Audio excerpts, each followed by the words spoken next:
guys, welcome back to my channel. Welcome back to another video. Today I'm here with my March favorites, showing you everything that I loved in the month of March. I got a lot of stuff to talk about, including a bunch of things that are on my face, and I've got tutorials and reviews, etc. for all of this, for the most part, linked down below, so be sure to check that out.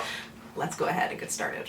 Firstly, if you're curious about this look, I did film a get ready with me, so I will link it down below. I did not wear this lip in it because I wore this in my foundation routine, which I will link below, and I didn't want to do the same lip to get ready with me, but this is really what I wanted to use. I love this so much. It is the Maybelline Nude Vinyl, and it's in the shade Golden. I did an updated swatch video of the new shades. I have some kind of new nudes, lighter shades, deeper shades for a great bunch of skin tones, and I think that this is beating out my shade Peachy, which was my favorite from the original launch. This one is really good. I'm wearing it with ColourPop BFF4 today. My lips are a little dry, and I noticed you could see it a little bit, but it's not catching too badly. And I wore a red one of these last night to 2 events. I was eating, I was drinking. When I came home, there was like, it just didn't look as fresh, obviously, after like 5 hours of wear, but it still was totally on my lips, and it was a deep red color. So I can't say enough good things about these. Then I want to briefly mention, because I've talked about this a lot, but I love it so much, and I don't hear many people talking about it. I think it's an underrated concealer, the Makeup Forever Matte Velvet Skin. It says it's a high coverage multi-use concealer. If you tend to like the Tarte Shape Tape, the Too Faced Born This Way concealer, which, by the way, is that being discontinued? Why is everything I like being discontinued? I haven't used it in a while. Maybe it's feeling neglected. But I love this one so much. I use the shade 4.2. The shade for me is perfect. It just looks great under my eyes. It's matte, it's full coverage, but it's not drying and cakey. Even when I'm wearing something that's lighter coverage, I'll still use this with a lighter hand. I just think the coverage and the wear of it is perfect. So I recommend you try that out if you've overlooked it. And then another product in here that's probably not going to be a surprise because I've been using this nonstop. I've only just sort of like kicked my addiction with this because I'm trying to use other things. But the NARS Foreplay palette, the Orgasm Foreplay. Nasty. They're dirty with it. And this is a freaking good palette. I love this. Primarily all of these shades swirled together on my cheeks, brought up around my brow bone. It's so gorgeous. They're great individually as well, but there's something about all 4 of these shades swatched together. It gives like bronzy, peachy, golden. It's the perfect tone for me, and it's a limited edition, but it is going to be around for 9 months. So it's a limited run. You have a little bit of time to get your hands on it. I wish that NARS would stop doing so many limited edition palettes. The face palettes, the eye palettes are phenomenal, but they don't stay around for long. Then let's talk about what's on my eyes. I have not been excited about an eyeshadow palette in a while, and this got me so pumped. This is only my 2nd time using it. Should I even have it in a favorites video? But it says, transport yourself to Lake Como, Italy, without the airfare. Sparkling fresh eyeshadow palette inspired by your favorite summer cocktail. I actually hate Aperol spritzes, but I love this eyeshadow palette. There's something about the shades in here just so,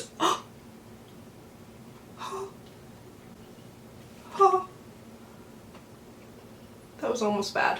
It's probably the shade I'm like, you know, not the most excited about anyways. I'm gonna just kind of press it like nothing happened. Anyways, I'm gonna close this. Shut it up. I also love that they are thinner now, but yeah, this palette to me, really beautiful. I feel really inspired, really excited, and I've had a great experience using it so far. And then if you caught my most recent foundation review, I reviewed the Maybelline Superstay Hybrid. Sorry, I'm going to be like, I'm going to blow out so I can't stop touching my hair.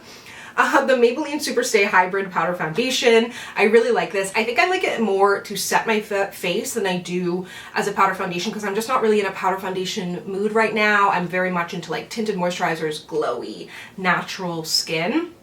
Not that this is like completely matte and anything like that, but it's just, it's not the vibe. It's not the vibe. Stop.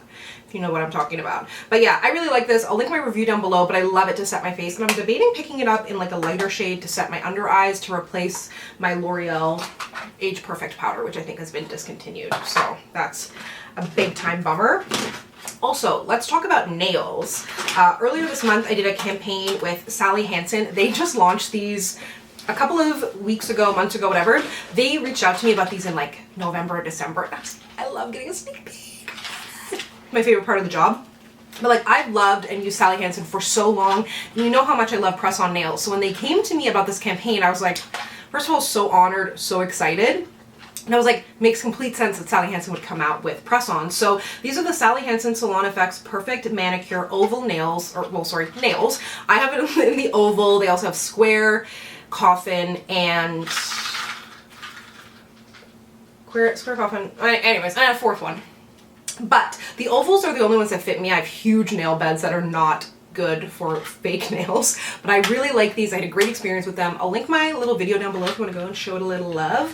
But I have to say, I really enjoyed this. I like them with the glue over the adhesive tabs. That's my preference for all press-on nails. When you use them, make sure you clean your nails first, use the swabs. Don't get your nails wet for an hour after use. That's really, really important, but these are great. And I love that the ovals have 2 different shades of nude, depending on if you're more fair or more deep. Then for skincare, oh sorry, one last kind of makeup skincare product. This is the MAC Hyper Real Serumizer. It's a skin balancing hydration serum. I've been using this a lot as my primer lately. It really does kind of remind me of the Smashbox one. Smashbox, MAC, owned by Daddy Estee Lauder, Mama Estee Lauder. So I don't know how similar they are. But yeah, I really do like this. I've been using it like a primer. It adds just a little bit of hydration, especially if I've done my moisturizer and then like hours later I'm putting on foundation. It makes a great base. But I did also do a little, I almost said Facebook, Instagram kind of try on of this and the balm. So I'll link that down below if you want more information on it.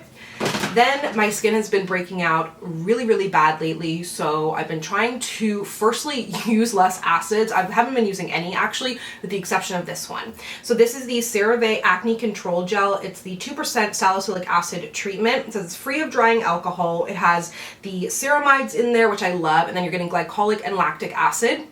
So it has everything in there that I need. It has my glycolic, it has my lactic for the kind of top layer of my skin, my AHAs, and then it's got my BHA, the salicylic acid that's going to get a little deeper into my skin, help with things like sebum, oil, buildup, breakouts, all of that.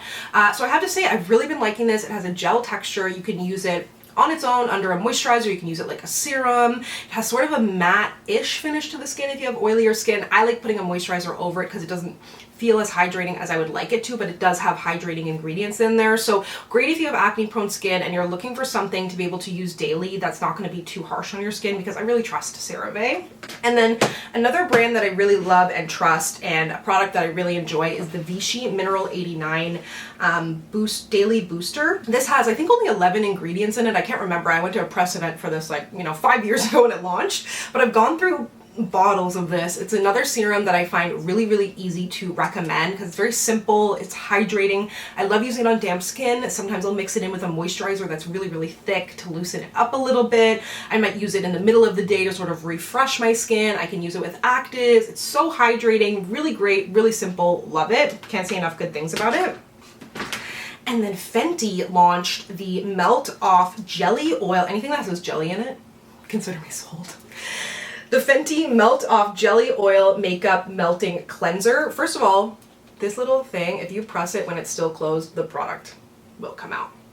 But it has like a little top, a little gushy thing up there, and I have to say, this left my skin feeling really soft, really smooth. It did not leave like a film on my skin, but I always double cleanse and use a cleanser after my cleansing oil, balm, whatever it is, but removes my makeup, feels really good. I still like a makeup remover with it, but that's me in any cleansing balm or oil. But I gotta say, I'm impressed. I think this is one of my favorite things that Fenty Skin has done. And then this I used wrong first and was like, this is the worst body wash I've ever used in my life. Well, maybe because it's a body lotion. This is the Olay Hyaluronic Acid Nourishing and Hydrating Body Lotion. I literally was filming a TikTok, putting this boom, out onto a loofah, scrubbing my leg, being like, where's the lather? This stuff sucks. Like, normally Olay makes great body washes. Well, this is a body lotion. I wasn't expecting it to be a body lotion. I didn't read it. But as a lotion, it's really, really good. It's like thick, thick, but in a good way, in a way that it still absorbs into your skin. It's almost like those really good hyaluronic acid serums that it's like, you can still feel it on your skin, you know, it's like more plump, more hydrated, but it's not sitting on your skin like a film. It's just like becomes one. It says it has vitamin B3 in there, which is your niacinamide. Olay has been doing that forever to hydrate the skin. Hydrates your skin, allowing it to hold onto water so it becomes its own moisturizer, your skin does. Then it penetrates 10 layers deep with a no greasy residue. It's got your hyaluronic acid in there, so best just out of the shower on damp skin. I'm not taking a breath. I have not taken a breath. I know that I stress some people out. People comment on my videos sometimes and they're like, you're talking so fast, it's stressing me out. Or the way I apply makeup is like too chaotic. I don't know. Can't win them all. But anyways, those are all of my favorites for the month of March. Be sure to let me know down below what you love this month, and be sure to check out any of the links that I have and everything that I'm wearing on my face as well. As always, if you'd like to connect with me, you can find me on Instagram, Twitter, and TikTok at SamanthaJaneYT, and I'll see you guys next time. Bye!